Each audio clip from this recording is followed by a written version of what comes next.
अस्सलाम वालेकुम। साइंस की दुनिया की तरफ से कदीर कुरैशी आपकी खिदमत में हाजिर है। और आज का जो सेशन है वो फेमस साइंस सीरीज़ का सेशन है, जिसमें हम आपके सवालात के जवाब देंगे। तो इस बार जो सवाल आए हैं उनमें पहला सवाल मोहम्मद ज़ियाउल हक साहब का है और उनका शहर का नाम है सुल्तान। उनका सवाल ये है कि हमने सुन रखा है कि अगर कोई एस्ट्रॉयड या दूसरे फल्की अजसाम ज़मीन से टकराएं तो उससे तबाही हिरोशिमा और नागासाकी पर गिराए जाने वाले एटम बम की निस्बत कई गुना ज़्यादा होती है। तो अगर ये दुरुस्त है तो किस तरह हमें खतरनाक लहरें या रेडिएशन वगैरह पैदा होंगे, क्या होगा? तो ऐसा है कि अगर ज़मीन से कोई बड़ा एस्ट्रॉयड टकराए तो उसके असरात नहायत तबाहकुन हो सकते हैं। छोटे मोटे एस्ट्रॉयड, छोटे मोटे शहाबिये तो टकराते रहते हैं। जैसे कोई अगर चंद ग्राम का कोई पत्थर है, वो टकरा गया। या ज़्यादातर जो शहाबिये आते हैं जो हमें रात को गिरते हुए नज़र आते हैं, जो एक रोशन लाइन से नज़र आती है, जिसे हम सितारों का गिरना कहते हैं, वो दरअसल बहुत ही छोटे यानी रेत के ज़रात के बराबर शहाबिये होते हैं, जो हवा में जब कुर्रा हवाई में दाखिल होते हैं तो उनकी रफ्तार इतनी ज़्यादा होती है कि हवा की रगड़ और कंप्रेशन की वजह से वो बहुत गर्म हो जाते हैं और पिघल कर रास्ते में ही ख़त्म हो जाते हैं। लेकिन अगर कोई बड़ा शाबिया हो, जैसे 1 किलोग्राम या 2 किलोग्राम का हो, तो बाज़ औक़ात वो ज़मीन पर भी गिर जाते हैं और उससे अच्छा खासा नुकसान होता है। लेकिन बहुत बड़ा अगर शाबिया हो, जैसे कोई हज़ारों किलोग्राम वज़न का हो और वो बहुत रफ्तार से, ज़ाहिर है कि बहुत रफ्तार से आएगा, वो ज़मीन पर गिरे तो उसके नुकसानात बहुत ज़्यादा हो सकते हैं। तो ज़ाहिर है कि असरात क्या होंगे, इसका इन्हिसार इस बात पर है कि एस्टेरॉयड का मास कितना है, यानी उसका साइज़ कितना है और उसकी रफ्तार कितनी है, और फिर ये है कि वो कहाँ गिरता है। अगर वो किसी वीरान जगह पे गिरे, जैसे साइबेरिया वगैरह में, एंटार्कटिक में गिरे, तो फिर कोई ज़्यादा नुकसान नहीं होता। लेकिन बड़ा शहाबिया अगर किसी शहर के पास गिरे या समंदर में गिरे, तो जहाँ पे गिरेगा वहाँ पे सबसे पहले तो टकराव के साथ इब्तदाई धमाका होगा, राइट? तो अगर अगर हम फर्ज करें कि 1 किलोमीटर का साइज है, तो वो उसकी जो तवानाई होगी, जो खारिज होगी टकराने पर, वो हजारों एटमी बमों से ज्यादा हो सकती है। तो ये धमाका जो है, ये बहुत बड़ा धमाका होता है। उससे दर्जा हरारत में हजारों डिग्री सेंटीग्रेड का इजाफा हो जाता है यकायक, और नज़दीकी इलाकों में हर चीज़ जल के राख हो सकती है। उसके अलावा एक शॉक वेव जो पैदा होती है, हवा में पैदा होती है, और उसकी वजह से जो धमाका पैदा होता है, वो धमाका इस कदर ताकतवर हो सकता है कि उससे भी इमारतें गिर सकती हैं और दरख्त वगैरह गिर सकते हैं। और अगर 1 किलोमीटर का शाबिया है, तो ये धमाका और इसके जो असरात हैं शॉक वेव के, वो कई किलोमीटर तक फैल सकते हैं। उसके बाद फिर ये है कि जब आग लगेगी तो फिर वो बहुत से छोटे मोटे पत्थर, जो जिनका टेम्परेचर बहुत ज़्यादा होगा, वो उड़ेंगे, उड़ के फिर वो इधर उधर गिरेंगे, तो वो कई किलोमीटर दूर जाके गिर सकते हैं, जिससे कई किलोमीटर दूर जंगलात में या घास फूस अगर हो तो उसमें आग लग सकती है। तो ज़मीन पर गिरने में, अगर वो वीरान इलाके में गिरे, तब भी बहुत तबाही आ सकती है। 1906 में गालिबन एक रूस का इलाका है टंगुस्का, उसमें एक शहाबिया गिरा था, जिससे कई मुरब्बा किलोमीटर पर जंगलात बिल्कुल ख़त्म हो गए थे, यानी दरख्त गिर गए थे और ज़मीन फ्लैट हो गई थी। अगर यही शहाबिया समंदर में गिरे, तो उस सूरत में क्या होगा कि बहुत बड़ी एक लहर पैदा होगी, जिसे सुनामी हम कह सकते हैं। और अगर 1 किलोमीटर कुतर का कोई शाबिया गिरता है समंदर में, तो उससे जो लहर पैदा होगी वो 100 मीटर से भी बुलंद हो सकती है, और ये लहर जो है, ये सैकड़ों किलोमीटर दूर तक फैल सकती है। उसके अलावा फिर ये है कि जहाँ पे भी ये सुनामी ज़मीन से, साहिल से टकराएगी, तो वहाँ पे जो शहर होगा उसमें ज़ाहिर है बहुत तबाही होगी। तो ये बहुत बड़ा अगर शाबिया हो तो उससे ज़िंदगी का खात्मा भी हो सकता है ज़मीन पर। इससे पहले हम जानते हैं कि साढ़े 6 करोड़ साल पहले मौजूदा मेक्सिको के साहिली इलाके में एक शहाबिया गिरा था, जो कई किलोमीटर उसका साइज़ था, और उसके गिरने से ज़मीन पर तकरीबन 75% ज़िंदगी तबाह हो गई थी, जिसमें डायनासोर भी, बड़े डायनासोर ख़त्म हो गए थे। तो हम ये जानते हैं कि बड़े शहाबिये की वजह से बहुत ज़्यादा नुकसान हो सकता है। दूसरा सवाल है नवेद ज़ैन साहब का, उन्होंने शहर का नाम नहीं लिखा। उनका सवाल है कि स्पेस को देखना आँख का धोखा तो नहीं है? तो ये सवाल बहुत मबहम सा है, मुझे समझ नहीं आया कि इस सवाल का मतलब क्या है? क्योंकि हम स्पेस को नहीं देख सकते, हम स्पेस में मौजूद अशिया को देखते हैं।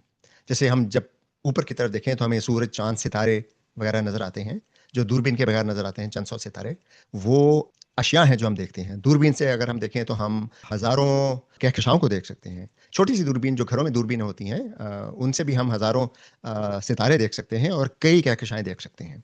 और जो बड़ी रसदगाहों में दूरबीनें होती हैं उससे तो हम अरबों नूरी साल दूर कहकशाएँ देख सकते हैं। तो हम अब जानते हैं कि काबिल मुशाहिदा कायनात में खरबों के हिसाब से कहकशाएँ हैं और वो सब जो है स्पेस में है। लेकिन हम स्पेस को नहीं देख सकते। हम सिर्फ उस चीज़ को देख सकते हैं जिससे खारिज होने वाली या मुनक्कस होने वाली रोशनी हमारे आंखों तक या हमारे साइंसी आलात तक पहुंच सके। और स्पेस रोशनी को मुनक्कस नहीं करती, इसलिए हम स्पेस को नहीं देख सकते।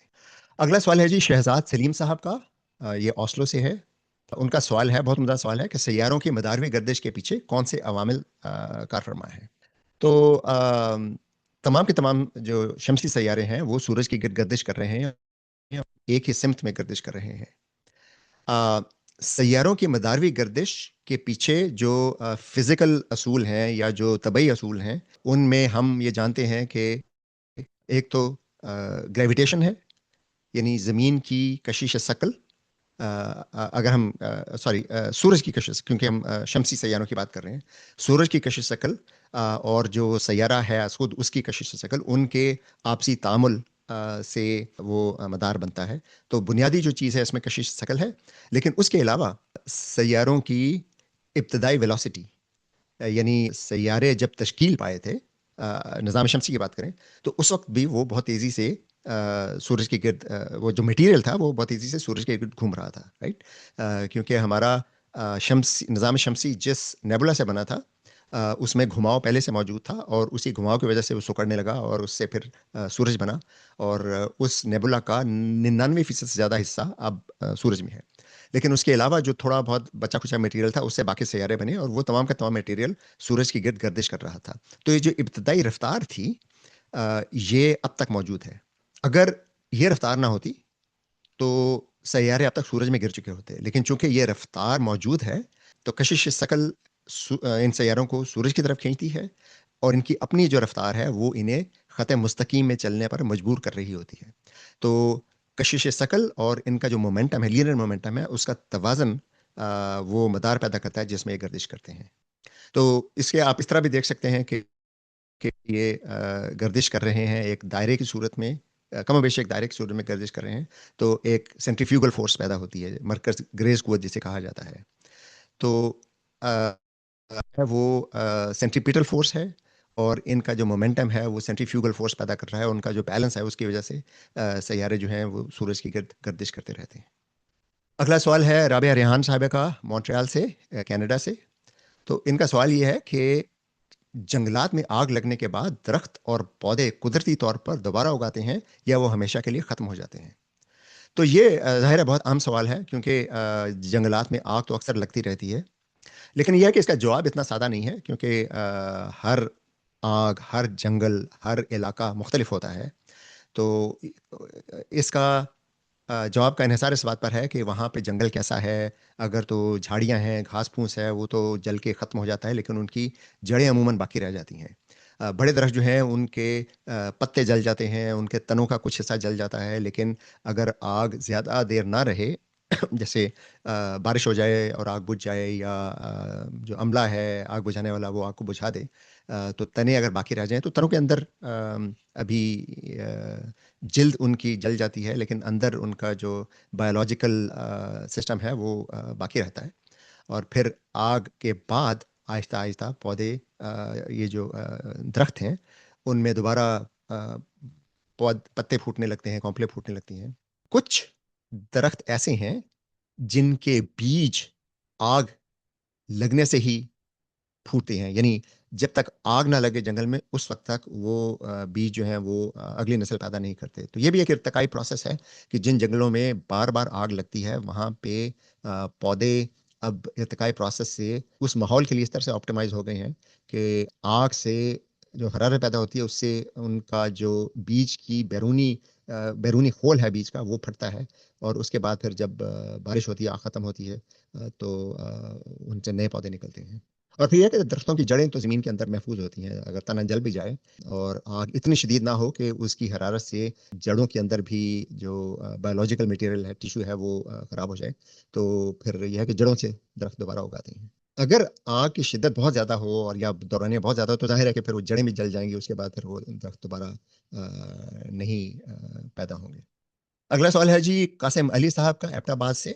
उनका सवाल ये है कि कुछ लोग तवील उम्र के होकर भी कम उम्र नज़र आते हैं, जैसे अदाकारों को ही देख लें। तो इसकी क्या वजह है? उनका सवाल ज़रा लंबा है, मैं मुख्तसर करके आपको सुना रहा हूँ। ये सवाल जो है सिर्फ़ बायोलॉजिकल ऐज का या बायोलॉजिकल उम्र का सवाल नहीं है, बल्कि इसमें बहुत से दूसरे फैक्टर्स भी होते हैं, जिनमें खुलियों के लेवल पे जो एजिंग होती है, लोगों में जीनियाती फ़र्क क्या होता है, कुछ लोगों के जीन्स ऐसे होते हैं कि वो ऑक्सीडेटिव स्ट्रेस होती है, यानी जो खाने-पीने से या काम करने से या जो खुलियों के अंदरूनी जो मेटाबॉलिज़्म है, उससे जो फ़ुज़ला पैदा होता है, उससे ज़ाहिर है कि खुलियों को थोड़ा बहुत नुकसान होता है। लेकिन उस नुकसान को खुलिये किस हद तक उसकी तलाफ़ी कर सकते हैं, वो जेनेटिक होता है। कुछ लोगों में ये अच्छा सिस्टम होता है, कुछ लोगों में इतना अच्छा सिस्टम नहीं होता। तो जिन लोगों में अच्छा सिस्टम होता है, वो ज़्यादा उम्र तक भी ऐसा लगता है कि वो भी जवान है। जिन लोगों में ये सिस्टम बहुत अच्छे तरीके से काम ना करे, उनमें फिर ये है कि वो उम्र के असरात जल्द नज़र आने लगते हैं। तो अब हम जानते हैं कि खुलियों में डीएनए होता है, डीएनए में क्रोमोसोम होते हैं, क्रोमोसोम्स के आखिर में टेलोमेयर्स होते हैं, जो क्रोमोसोम का जो जीनियाती मटीरियल है, उसको बचाते हैं। और जब खुलियों की कॉपी बनती है, तो ये टेलोमेयर्स की लंबाई कम होती जाती है और जब इनकी लंबाई बहुत कम हो जाए, तो फिर ये जो क्रोमोसोम्स के किनारों पे जो जीन्स होते हैं, उनको नहीं बचा पाते और उन जीन्स में फिर ज़्यादा म्यूटेशन होने लगती है, जिससे खुलियों की जो बायोलॉजी है, उस पर असर पड़ता है, और वो भी बुढ़ापे का बायस बनता है। तो उसके अलावा फिर ये है कि तर्ज़ ज़िंदगी पे से बहुत असर पड़ता है। ख़ास तौर पे अगर हम जो फ़िल्मी सितारे होते हैं, एक्टर्स जो होते हैं, एक्ट्रेसेस जो होती हैं, उनकी बात करें, तो उनके पास तो पूरा एक स्टाफ़ होता है, जो उनकी स्किन को मैनेज करता है, जो उनको एक्सरसाइज़ करवाता है, उनको ज़ाज़िब-ए-नज़र रखने के लिए ज़ाहिर है पूरा एक स्टाफ़ होता है, जो मेहनत करता है। उसके अलावा फिर जब वो स्क्रीन पे आते हैं, तो ज़ाहिर है मेकअप के साथ आते हैं, तो उसका भी बहुत असर होता है। लेकिन तर्ज़ ज़िंदगी का असर बहुत ज़्यादा होता है कि जो लोग नींद पूरी करते हैं, जो ग़िज़ा मुतनासिब खाते हैं, जो लोग स्ट्रेस को कम रखते हैं, एक्सरसाइज़ करते हैं, वर्ज़िश करते हैं, तो उनको बुढ़ापा थोड़ा इम्कान होता है कि देर से आएगा। उम्र के साथ-साथ हार्मोन्स तो तब्दील होते हैं, लेकिन ये है कि बैरूनी अवामिल जो हैं, माहौल और अपनी अ, निगहदाश्त करना, वर्ज़िश वगैरह करना और स्किन का जहाँ तक ताल्लुक है, तो सूरज की अल्ट्रावायलेट शॉज़ से बचाना। तो आपने देखा होगा कि अक्सर जो सेलिब्रिटीज़ होते हैं, वो धूप की ऐनक लगा के रखते हैं अपनी आँखों को बचाने के लिए और चेहरे पे ख़ास क्रीम होती है, सनस्क्रीन जिसे कहते हैं, वो लगाते हैं। तो इस तरह से जिल्द को बचाया जा सकता है। अच्छा जी, अगला सवाल जो है वो रहीम खटक साहब का है, मियाँ वाली से। उनका सवाल ये है कि ये कायनात कब ख़त्म होगी? कायनात की शुरुआत से पहले क्या था? और एक उनका सवाल है मरने के बाद रूह कहाँ से जाती है? तो वो तो ज़ाहिर है साइंस का सवाल नहीं है, तो इस पर तो हम बात नहीं करेंगे।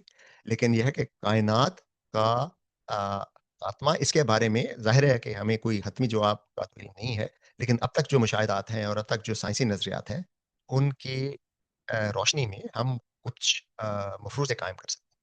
तो हमें पता है कि कायनात अ, काबिल मुशाहिदा कायनात की अगर हम बात करें, तो स्पेस में फैल रही है। क्योंकि अक्सर कक्षाएँ एक-दूसरे से दूर जा रही हैं, कक्षाओं के क्लस्टर्स एक-दूसरे से दूर जा रही हैं। तो इसके बारे में चूँकि स्पेस फैल रही है और अब हम जानते हैं कि स्पेस के फैलाव की शरह भी बढ़ रही है। तो अब हम उसकी फैलाव की जो शरह बढ़ रही है, उसकी वजह हम ये समझते हैं या साइंसदान ये समझते हैं कि वो डार्क एनर्जी है। तो मुस्तकबिल में कायनात का खात्मा कैसे होगा? ये इसका इन्हिसार इस बात पर है कि डार्क एनर्जी का बिहेवियर अ, मुस्तकबिल में कैसा होगा? अब तक का जो अंदाज़ा है वो ये है कि डार्क एनर्जी कांस्टेंट है। अगर डार्क एनर्जी कांस्टेंट है तो फिर ये होगा कि कायनात के फैलाव की शरह में इज़ाफ़ा होता रहेगा। आहिस्ता-आहिस्ता कहकशाएँ एक-दूसरे से इतनी दूर हो जाएँगी कि अगर हम जैसे मिल्की वे में हैं तो मुस्तकबिल में अरबों सालों बाद 100 अरब साल के बाद मिसाल के तौर पे अगर ज़मीन पर या हमारी कक्षा में कहीं भी कोई ऐसी मखलूक होगी जो मुशाहदात कर सके तो वो साइंसी आलात के साथ भी उस ज़माने की टेक्नोलॉजी के साथ भी अपने कहकशां के सितारों के अलावा किसी और कहकशां को नहीं देख पाएँगे क्योंकि उनका फ़ासला इतना ज़्यादा हो चुका होगा। इससे अगर आगे जाएँ तो फिर ये है कि हम जानते हैं कि आहिस्ता-आहिस्ता सितारे बुझते जाते हैं और सितारों का ईंधन जब ख़त्म हो जाता है तो फिर वो या व्हाइट डवार्फ बन जाते हैं जैसे सूरज है वो व्हाइट डॉर्फ बन जाएगा, जो बड़े सितारे हैं वो या न्यूट्रॉन स्टार बन जाते हैं या उससे भी बड़े सितारे हैं जो वो फिर ब्लैक होल बन जाते हैं, राइट? तो रोशनी आहिस्ता-आहिस्ता खत्म होती जाएगी, तवानाई खत्म होती जाएगी और स्पेस जो फैल रही है उससे स्पेस का जो कॉस्मिक बैकग्राउंड रेडिएशन है उसका टेम्परेचर इस वक़्त 2.7 केल्विन है, वो आहिस्ता-आहिस्ता सिफ़र तक पहुँच जाएगा। 100 ट्रिलियन साल के बाद कायनात का औसत टेम्परेचर सिफ़र हो जाएगा, यानी कायनात में एनर्जी खत्म हो जाएगी। इसको हम हीट डेथ कहते हैं। अ कुछ लोग अभी तक ये कहते हैं कि बिग क्रंच होगा, यानी कायनात आहिस्ता-आहिस्ता सिकुड़ना शुरू कर देगी। लेकिन अब तक जो मुशाहिदात हैं, चूँकि डार्क एनर्जी की वज़ह से कायनात के फैलाव की शरह बढ़ रही है, तो अब बहुत कम साइंसदान हैं जो ये समझते हैं कि बिग क्रंच का इम्कान है। एक इम्कान ये है कि डार्क एनर्जी की मिकदार और बढ़ती जाए। अगर डार्क एनर्जी की मिकदार और बढ़ती जाएगी, तो फिर ये इम्कान मौजूद है जिसको हम बिग रिप कहते हैं कि उसमें फिर एक कक्षा के सितारे भी एक दूसरे से दूर जाने लगेंगे और सितारों में जो मटेरियल है या जो सैयारे हैं उनमें जो मटेरियल है उसमें भी डार्क एनर्जी की वजह से एक दूसरे से दूर जाने लगेंगे तो सितारे सब फट जाएंगे, सैयारे सब फट जाएंगे, इनफरादी एटम फट जाएंगे और अ, होगा यही फिर इन द एंड के कायनात में कोई एनर्जी नहीं रहेगी। इसे हम बिग रिप कहते हैं, यानी जो सिर्फ बिग फ्रीज नहीं होगी बल्कि बिग रिप होगी, यानी सितारे भी फट जाएंगे, सैयारे भी फट जाएंगे और एटम भी फट जाएंगे, इलेक्ट्रॉन प्रोटॉन भी उनकी एनर्जी भी खत्म हो जाएगी। कायनात के आगाज़ से पहले का हमें कोई इल्म नहीं है क्योंकि हमारे जो नज़रियात हैं, साइंसी नज़रियात, उनकी बिना पे हमने जो मॉडल बनाए हैं, वो मुकम्मल नहीं हैं और बिल्कुल बिग बैंग के वक़्त वो इन्फिनिटी जनरेट करते हैं। इसलिए इन मॉडल्स को इस्तेमाल करते हुए हम बिग बैंग से पहले का कोई बयान नहीं दे सकते। अच्छा, अगला सवाल ये है कोई भी तालिब इल्म अपने सीखने की सलाहियत को कैसे बढ़ा सकता है? ये हमारे यहाँ बहुत एक मकबूल मुग़ालता है कि आप जी बादाम खा लें या अखरोट खा लें या फलाँ चीज़ खा लें तो आपका दिमाग तेज़ दिमाग किसी ग़िज़ा से तेज़ नहीं होता। मुतनाज़िब ग़िज़ा खाएँ जिसमें न्यूट्रिएंट्स हों, प्रोटीन हो, जिसमें कार्बोहाइड्रेट्स हों, जिसमें चिकनाई हो, पानी बहुत सा पिएँ, तो सब्ज़ियाँ बहुत सी खाएँ। तो मुतासिब ग़िज़ा खाएँगे तो वो आपको सारे जिस्म को और दिमाग को भी एनर्जी मिलेगी। दिमाग जो है वो जिस्म की 20% से ज़्यादा एनर्जी इस्तेमाल करता है। इसलिए अगर आपकी ग़िज़ा मुतनासिब नहीं है, उसमें न्यूट्रिएंट्स की कमी है, तो वो दिमाग को भी उसका असर होगा। लेकिन ये है कि कोई ऐसी चीज़ नहीं है कि आप फलाँ चीज़ खाएँ तो दिमाग तेज़ हो जाएगा। आप ये कर सकते हैं कि जैसे अगर आप स्टूडेंट हैं और आपको मसला ये है कि आपको अपने जो सब्जेक्ट्स हैं वो समझ नहीं आते। लर्निंग का तरीका जो है वो सीखें आप।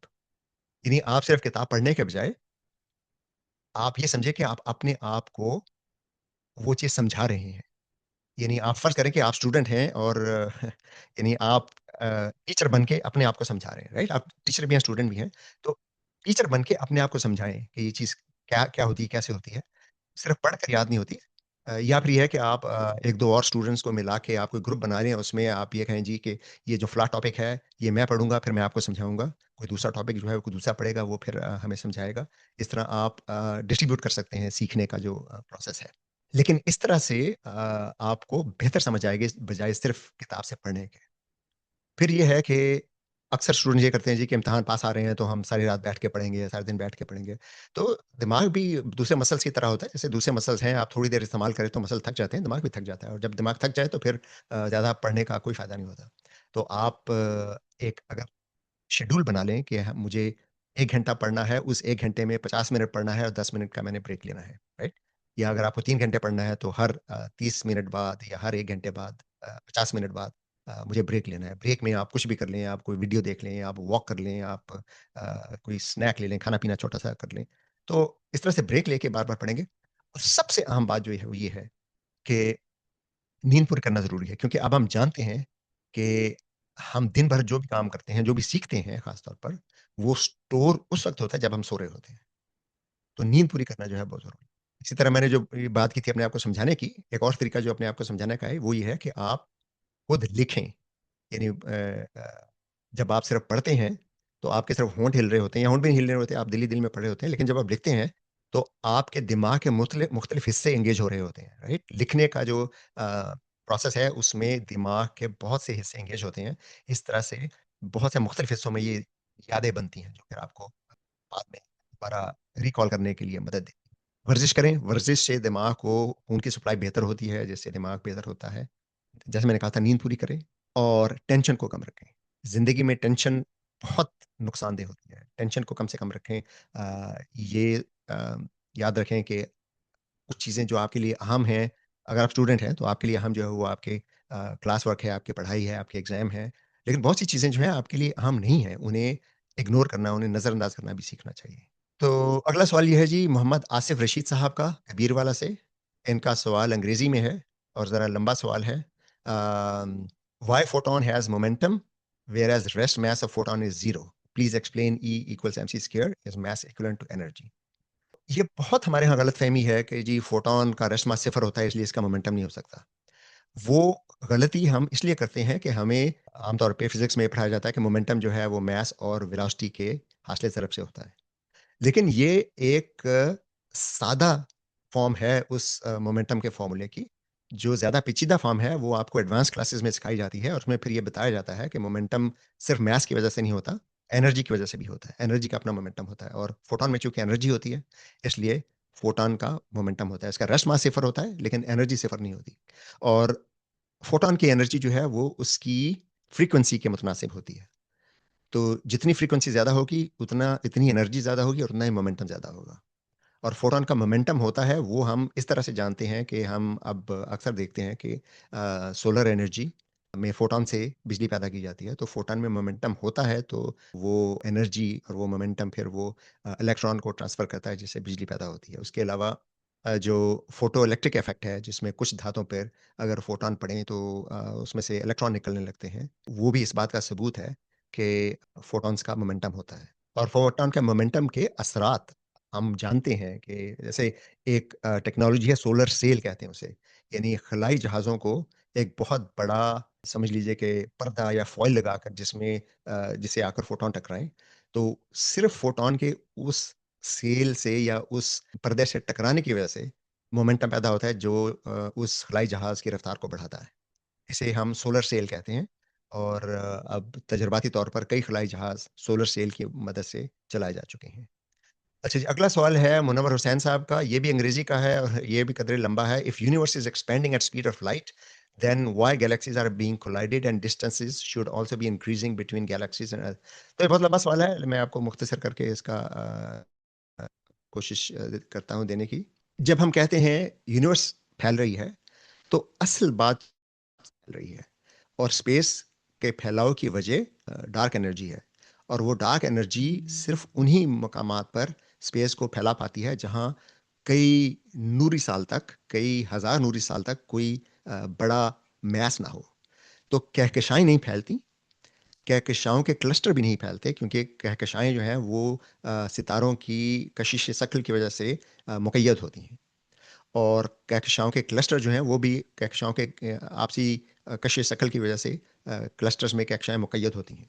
लेकिन क्लस्टर्स के दरमियान जो हज़ारों, लाखों, बाज़ औक़ात करोड़ों नूरी साल खाली स्पेस है, वहाँ पे स्पेस फैलती है। और उस वजह से कहकशाएँ एक-दूसरे से दूर जा रही हैं। कहकशाओं के क्लस्टर्स एक-दूसरे से दूर दूर जा रहे हैं। लेकिन अगर हम मिल्की वे कहकशां की बात करें तो इसमें सितारों का जो आपसी फ़ासला है वो नहीं बढ़ रहा। मिल्की वे का जो साइज़ है वो नहीं बढ़ रहा स्पेस के फैलाव की वजह से क्योंकि मिल्की वे के सितारे कशिश शक्ल की वजह से एक दूसरे से मुंसलिक हैं और ये कशिश शक्ल डार्क एनर्जी से पैदा होने वाले फैलाव की निस्बत कहीं ज़्यादा मजबूत है, ताकतवर है। अच्छा, इनका अगला सवाल है कि जेम्स वेब टेलीस्कोप या हबल इमेजेस कैसे बनाती है जो अरबों नूरी साल दूर चीज़ों के इमेजेस बनाती है। तो वो ऐसा है कि अरबों नूरी साल दूर जो चीज़ें हैं जो कहकशाएँ हैं, उनसे भी फोटॉन्स हम तक पहुँच रहे हैं। उन फोटॉन्स की एक तो तादाद बहुत कम है, इसलिए उन्हें डिटेक्ट सही है कि चूँकि स्पेस फैल रही है, इसलिए उन फोटॉन्स की एनर्जी भी बहुत कम है और आपको पता है कि फोटॉन्स की एनर्जी, फोटॉन्स की फ्रीक्वेंसी के मुतनासिब होती है। हम किसी ऐसे फोटॉन को डिटेक्ट करते हैं जो अरबों नूरी साल का सफ़र करके आ रहा हो, तो रोशनी के जो फोटॉन्स खारिज हुए थे, वो अब स्पेस के फैलाव की वजह से उनकी एनर्जी कम हो गई है और अब वो माइक्रोवेव रेंज में है। तो उनको या इंफ्रारेड रेंज में है। तो उनको फिर इंफ्रारेड से डिटेक्ट किया जाता है। तो जैसे जेम्स वेब टेलीस्कोप उसमें विज़िबल रोशनी को डिटेक्ट करने की डिटेक्टर्स कम हैं, ज़्यादातर डिटेक्टर जो हैं वो इंफ्रारेड को डिटेक्ट करने के लिए हैं। और फिर बाद में पोस्ट प्रोसेसिंग से हम ये मालूम करते हैं कि ये कहकशां कितनी दूर थी क्योंकि उसका जो फोटॉन्स आ रहे हैं वो रोशनी के फोटॉन्स अब इंफ्रारेड रेंज में आ गए हैं, तो उससे हम कैलकुलेट कर सकते हैं, क्योंकि स्पेक्ट्रम से हमें पता है कि ये जब खारिज हुई थी तो ये रोशनी विजिबल स्पेक्ट्रम में थी। और वो स्पेक्ट्रम में जो हाइड्रोजन की जो एब्जॉर्प्शन की लाइनें होती हैं, मुख्तलिफ अनासर की एब्जॉर्प्शन की लाइनें होती हैं, उनका पैटर्न हमें पता है। तो उससे हमें ये इल्म हो जाता है कि ये स्पेक्ट्रम जब फोटॉन खारिज हुए थे उस वक्त ये स्पेक्ट्रम किस फ्रीक्वेंसी में था, और अब हम किस फ्रीक्वेंसी में डिटेक्ट कर रहे हैं, उससे हम फिर ये मालूम कर सकते हैं कि फासला कितना है कक्षाओं का। अगला सवाल है जी मुशर्रफ हुसैन साहब का, इन्होंने शहर का नाम नहीं लिखा। इनका सवाल भी अंग्रेजी में है। Whenever a theorist develop a mathematical model for any physical system or any phenomena, then which things should be kept in mind. Again ये बहुत लंबा सवाल है, मैं पूरा करूंगा कि इसको का जवाब दे दूं। तो हम मुख्तलिफ मज़ाहिर के मुशाहिदात से डाटा इकट्ठा करते हैं, उस डाटा की बिना पर हम फिर मॉडल बनाते हैं। मॉडल बनाने के बाद हम ये देखते हैं कि उस मॉडल से क्या क्या पेशगोइयां की जा सकती हैं। उन पेशगोइयों से हम फिर इजाफी मुशाहिदात करते हैं और ये देखते हैं कि वो पेशगोइयां दुरुस्त हैं या नहीं। तो इस तरह से हमें इल्म होता है कि ये मॉडल दुरुस्त है या नहीं, कि उसकी पेशगोइयां दुरुस्त हैं या नहीं। तो मॉडल की दुरुस्तगी सिर्फ उसकी पेशगोइयों के दुरुस्तगी से ही मालूम की जाती है। और ये साइंसी प्रोसेस है जिसमें हम कभी 100% एतमाद से ये नहीं कहते कि ये मॉडल दुरुस्त है। हम ये कहते हैं कि जब मुशाहिदात से किसी मॉडल की पेशगोई दुरुस्त साबित होती है, तो हमारा उस मॉडल पर एतमाद बढ़ जाता है, यानी साइंस की ज़बान में कॉन्फिडेंस लेवल बढ़ जाता है। और साइंस में मुशाहिदात से जब हम कोई मॉडल बनाते हैं तो हमारा कॉन्फिडेंस लेवल 99% से भी ज़्यादा होना चाहिए, बल्कि 99% से बहुत ज़्यादा होना चाहिए। ये 5 सिग्मा कॉन्फिडेंस लेवल हो, तब हम ये कहते हैं कि ये मुशाहिदात जो है काबिल एतमाद है, यानी इनसे जो नतीजा निकल रहा है वो काबिल एतमाद है। और अगर वो मुशाहिदात से जो हमने मॉडल बनाया है उसकी जो पेशगोइयाँ हैं वो गलत हैं, तो फिर वो ज़ाहिर है मॉडल फिर वो गलत है, वो रिजेक्ट कर दिया जाता है या उसमें फिर मॉडिफिकेशन की जाती हैं। कोई भी साइंसी मॉडल हो, वो 100% दुरुस्त कभी नहीं होता, क्योंकि वो हम एक मज़हर को मॉडल कर रहे होते हैं और उसमें बहुत सी जो चीज़ें हैं जो उस मज़हर से मुताल्लिक नहीं है, उनको नज़रअंदाज कर दिया जाता है। एक छोटी-सी अगर आप मिसाल दूँ कि हम जब निज़ाम शमसी का मॉडल बनाते हैं, तो हम बाकी कक्षाओं को बिल्कुल नज़रअंदाज कर देते हैं। इवन मिल्की वे कहकशां में जो सितारे हैं, उनको भी नज़रअंदाज कर देते हैं, क्योंकि उनका असर ज़मीन पर या जो दूसरे सैयारे हैं, उनकी गर्दिश पर बहुत ही कम होता है। तो अब उसकी वजह से हमारे जो निज़ाम शमसी के मॉडल्स हैं, वो हज़ारों, लाखों साल की और करोड़ों साल की स्केल पे तो दुरुस्त जवाब देते हैं, लेकिन अरबों साल की स्केल पे दुरुस्त जवाब नहीं देते। क्योंकि हमने जिन चीज़ों को नज़रअंदाज किया है, जैसे मतलब करीबी सैयारों सितारों की जो कशिश शकल का असर है, वो हम नज़रअंदाज कर देते हैं। तो वो असर तो होता है, लेकिन बहुत कम होता है। लेकिन वो अरबों साल की स्केल पर फिर वो असर ज़ाहिर ज़्यादा होता है और हमारे मॉडल की पेशगोई की काबिलियत कम हो जाती है। अगला सवाल है जी हसन इसहाक साहब का, हरीपुर हज़ारा से। रोशनी की रफ़्तार से जो सफ़र करती है चीज़, उसके लिए वक़्त रुक जाता है, तो फिर हम ये क्यों कहते हैं कि रोशनी की सूरज से ज़मीन तक पहुँचने में तकरीबन 8 मिनट लगते हैं? तो ये एक तरह से एक गलतफ़हमी है कि हम जब किसी भी चीज़ की पैमाइश करते हैं, तो हम सबसे पहले ये मुतय्यन करते हैं कि हम कौन-सा फ्रेम ऑफ रेफ़रेंस इस्तेमाल कर रहे हैं। जब हम फोटॉन्स की सूरज से ज़मीन तक की पहुँचने की रफ़्तार को देखते हैं और उसका वक़्त देखते हैं, तो हम ज़मीन को रेफ़रेंस बना रहे होते हैं, अपने आप को रेफ़रेंस बना रहे होते हैं। हमारे रेफ़रेंस फ्रेम में रोशनी की रफ़्तार तकरीबन 3 लाख किलोमीटर फ़ी सेकंड है, और उस रफ़्तार से उस फोटॉन को सूरज से ज़मीन तक पहुँचने में तकरीबन 8 सवा 8 मिनट लगते हैं। हम फोटॉन का अपना रेफ़रेंस फ्रेम इस्तेमाल नहीं करते। और एक चीज़ जो मैंने पहले भी कही है कि स्पेशल थ्योरी ऑफ रिलेटिविटी में ये बात बिल्कुल वाज़ेह तौर पर बयान की गई है कि रोशनी की रफ़्तार से सफ़र करने वाली चीज़ कभी फ्रेम ऑफ रेफ़रेंस नहीं बन सकती। तो बाय डेफिनिशन फोटॉन को हम फ्रेम ऑफ रेफ़रेंस नहीं बना सकते, क्योंकि स्पेशल थ्योरी ऑफ रिलेटिविटी का जो बुनियादी पोस्टुलेट है वो यही है कि फोटॉन की रफ़्तार हमेशा कांस्टेंट होती है और किसी भी रेफ़रेंस फ्रेम में एक सी होती है। अब अगर फोटॉन को खुद रेफ़रेंस बनाएँगे तो फोटॉन अपने रेफ़रेंस के हिसाब से उसकी रफ़्तार ज़ीरो होगी। तो वो जो आइंस्टाइन की स्पेशल थ्योरी ऑफ रिलेटिविटी का जो बुनियादी पोस्टुलेट है वही गलत हो जाता है। इसलिए फोटॉन का या कोई भी चीज़ जो रोशनी की रफ़्तार से चले वो कभी रेफ़रेंस फ्रेम बन ही नहीं सकती। तो हम जब ये कहते हैं कि रोशनी को फ़लाँ जगह से फ़लाँ जगह पहुँचने में कितना वक़्त लगता है, तो वो हम अपने रेफ़रेंस फ्रेम में देख रहे होते हैं, रोशनी के या फोटोन के रेफरेंस फ्रेम में नहीं देखते। अगला सवाल है नोमान अतायर साहब का। उन्होंने जगह का नाम नहीं लिखा, लेकिन उनका सवाल यह है कि बेपनाह सोचों की वजूहात क्या हो सकती हैं, इंसान इससे कैसे छुटकारा पा सकता है। ये तो नफ्सियात का सवाल है। कुछ ऐसे तरीके हैं जिनसे हम अपनी सोचों पे किसी हद तक कंट्रोल कर सकते हैं। तो इनकी वजूहात क्या होती हैं? वो एक तो यही होता है कि एंग्जाइटी होती है हमें, खासतौर पे फैसलों के बारे में। हमने कोई फैसला किया है तो हम फिर सोचते हैं पता नहीं सही फैसला कर लिया या गलत फैसला कर लिया, या मुस्तकबिल के बारे में हमें फिक्र होती है कि पता नहीं क्या होगा, या हमें नाकामी का खौफ होता है, या आमतौर पे लोगों को बच्चों के मुस्तकबिल के बारे में बहुत एंग्जाइटी होती है कि पता नहीं बेटी की शादी होगी, कहाँ होगी, कैसे रहेगी, या बच्चों की तालीम कैसे होगी, बच्चों को नौकरी मिलेगी नहीं मिलेगी। या फिर यह है कि हम अपने माजी के बारे में सोचते रहते हैं कि उसने ऐसा क्यों किया, या मैंने ऐसा क्यों कर दिया, या मेरे साथ ऐसा क्यों हो गया। तो ये चीज़ें सारी हैं, ये नफसियाती हैं। और इनकी इनसे छुटकारा पाने के लिए एक तो ये है कि अगर ये मसला अ, आपको परेशान कर रहा है, तो उसके लिए किसी एक्सपर्ट की मदद लेने की, किसी माहिर की मदद लेने की ज़रूरत होती है। लेकिन आम लोगों के लिए जिनको ये थोड़ा बहुत मसला है, लेकिन ये क्रिपलिंग मसला नहीं है, यानी आपकी ज़िंदगी को मुतासिर नहीं कर रहा, तो फिर ये है कि थोड़ा बहुत तो अगर हम रिलैक्स करने की मश्क करें, हम अपने आप को ये सिखा सकते हैं कि रिलैक्स कैसे करना है। आजकल अक्सर लोगों के पास चैट जीपीटी या इस किस्म की मसनूई ज़हानत होती है, या फिर ये है कि सेल फ़ोन, स्मार्टफ़ोन हर एक के पास होता है। स्मार्टफ़ोन पे बहुत सी ऐप्स मिल जाती हैं जो आपको ब्रीदिंग एक्सरसाइज़ेज़ सिखाती हैं, जो आपको रिलैक्सेशन सिखाती हैं, उनसे मदद ली जा सकती है।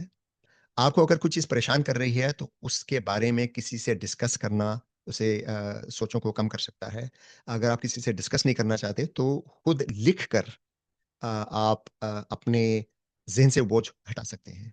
आपको अगर परेशानी ये है कि ज़माना बहुत ख़राब हो गया है, हर जगह जंग चल रही है, हर जगह तबाही आ रही है, तो वो आपको ग़ालिबन आप ज़रूरत से ज़्यादा ख़बरें देख रहे हैं, तो आप अगर ख़बरें देखना बंद कर दें, तो शायद आपको ये एहसास थोड़ा कम हो जाएगा। तो स्क्रीन टाइम कम कर दीजिए, वॉक शुरू कीजिए, और ख़ास तौर पर जब आपको वॉक करना है या एक्सरसाइज़ करनी है, या आपको दौड़ लगाना है, तो उस वक़्त स्क्रीन इस्तेमाल मत कीजिए।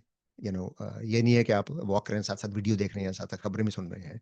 अगर सुनना है तो आप म्यूज़िक सुन लीजिए, या कोई भी चीज़ जो आपको रिलैक्स करती है। अगर आपको तिलावत से रिलैक्सेशन मिलती है, तो वो सुन लीजिए। अगर आपको, जैसे मैंने अर्ज़ किया था, म्यूज़िक से रिलैक्सेशन मिलती है, तो वो कर लीजिए। जो भी तरीका है आपका, लेकिन उससे भी बेहतर है कि आप बिल्कुल अपने आप को डिस्कनेक्ट कर दें इलेक्ट्रॉनिक से, और किसी अच्छी जगह जहाँ पे खुली फ़िज़ा हो, वहाँ पर जाकर वॉक कीजिए। उससे भी आपका टेंशन। उसके अलावा फिर ये है कि आप अगर टाइम मैनेजमेंट आपकी अच्छी है, तो वो आपको फ़ोकस करना बेहतर हो जाएगा। तो टाइम मैनेजमेंट भी स्किल है जो सीखना होती है। तो आप अगर वक़्त मुकर्रर कर लें कि भई अगर मुझे किसी चीज़ के बारे में सोचना है, तो सिर्फ़ इस टाइम से इस टाइम पे सोचना है। उसके बाद मैंने इस टाइम से इस टाइम अपनी स्टडी करनी है, इस टाइम से इस टाइम मैंने वर्ज़िश करनी है। तो वो फिर थोड़ा ये आसान हो जाता है। उसके अलावा नींद पूरी करेंगे तो नींद से बहुत फ़र्क पड़ता है।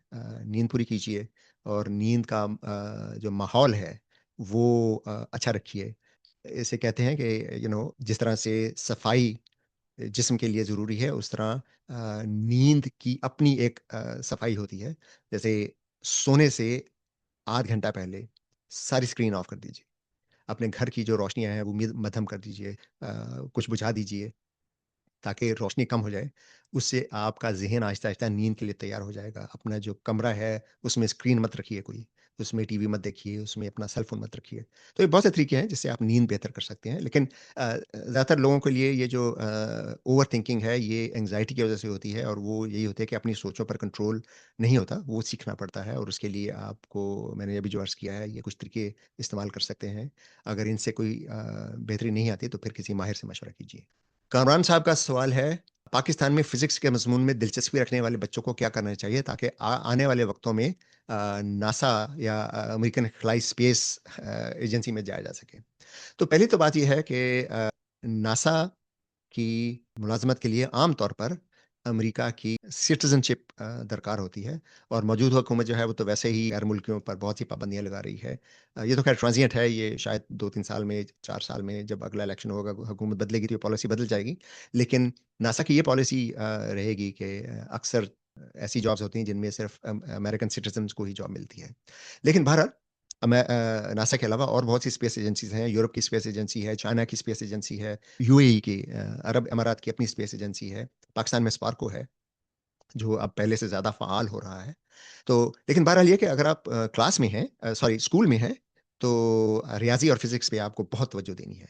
क्योंकि जब तक आपकी मैथमेटिक्स और फ़िज़िक्स मज़बूत नहीं होगी, आप स्पेस साइंसेज़ को नहीं समझ सकेंगे। तो स्कूल के लेवल पे अगर कोई साइंसी मुकाबले होते हैं, उनमें हिस्सा लें। जो रोबोटिक्स वगैरह के या मॉडल बनाने की जो सरगर्मी होती हैं, उनमें हिस्सा लें।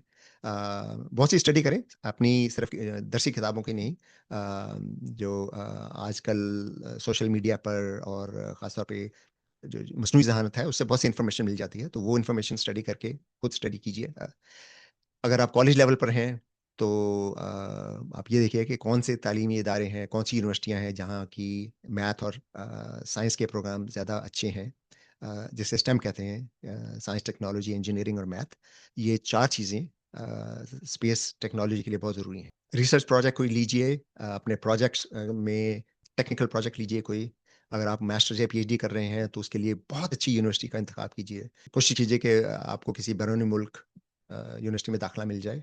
अगर आपके रिज़ल्ट अच्छे हैं, आपके एसएटी वगैरह के स्कोर अच्छे हैं, आपका अंग्रेज़ी आपकी बहुत अच्छी होनी चाहिए, ये एक बहुत अहम बात है। अगर आप यूनिवर्सिटी लेवल में हैं, तो इवन अगर आप पाकिस्तान में भी हैं, तो बाहर की प्रोफ़ेसर्स जो हैं, यूनिवर्सिटी के प्रोफ़ेसर, उनके साथ आप कोऑर्डिनेट कर सकते हैं, उनसे कोई छोटे-मोटे प्रोजेक्ट ले सकते हैं। तो बहुत से तरीके हैं, जिनसे आप अपना सीवी बना सकते हैं जो बाद में आपके काम आएगा। और ज़ाहिर है कि पाकिस्तान में स्पार्को है, उसमें कोशिश कीजिए। लेकिन कुछ जो बुनियादी स्किल्स हैं, जैसे मैंने साइंस, टेक्नोलॉजी, इंजीनियरिंग, मैथ कहा था, उसके अलावा सॉफ्टवेयर प्रोग्रामिंग, कोई ना कोई सॉफ्टवेयर प्रोग्रामिंग आपको ज़रूर आना चाहिए। कंप्यूटर स्किल्स आजकल बहुत ज़रूरी हैं। अच्छा जी, ये सवाल है सिद्रा शाहिद साहिबा का। उनका सवाल ब्रॉयलर मुर्गी के बारे में है कि इसके बारे में बहुत सी गलत इन्फॉर्मेशन मौजूद है।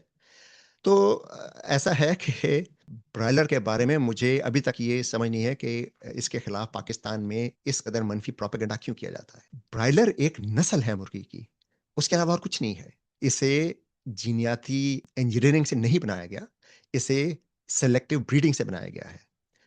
यानी एक ऐसी नस्ल पैदा की गई है जो बहुत तेज़ी से जिसका वज़न बढ़ता है।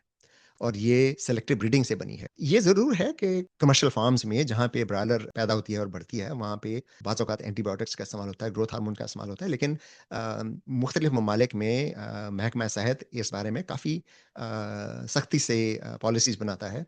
तो अगर आप किसी अच्छी फार्म से अच्छे सोर्स से मुर्गी खरीदेंगे, तो वो आपको ये मसला नहीं होगा।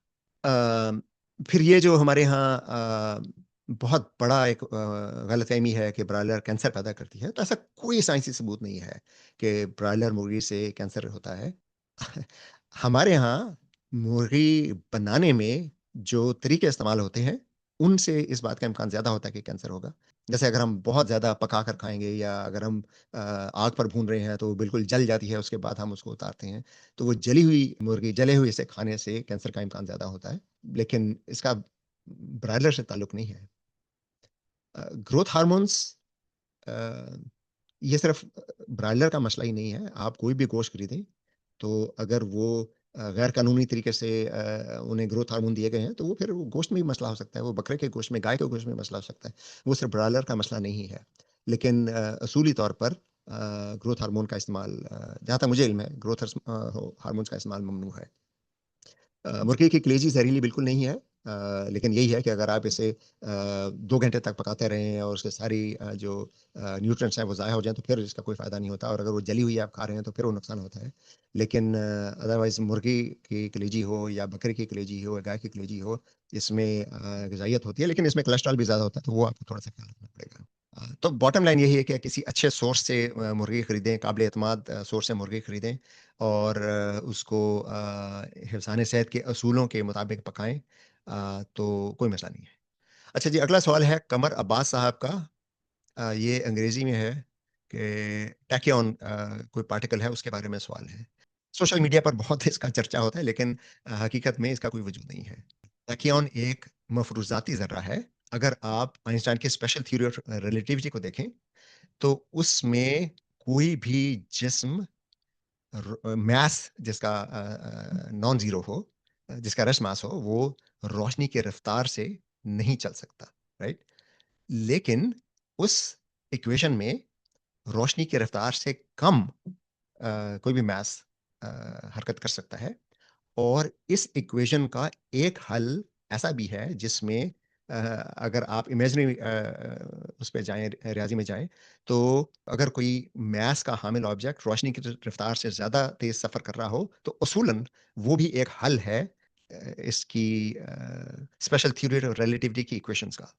तो रियाज़ियाती हल होना इस बात का सबूत नहीं होता कि वो चीज़ वाक़ई मौजूद है।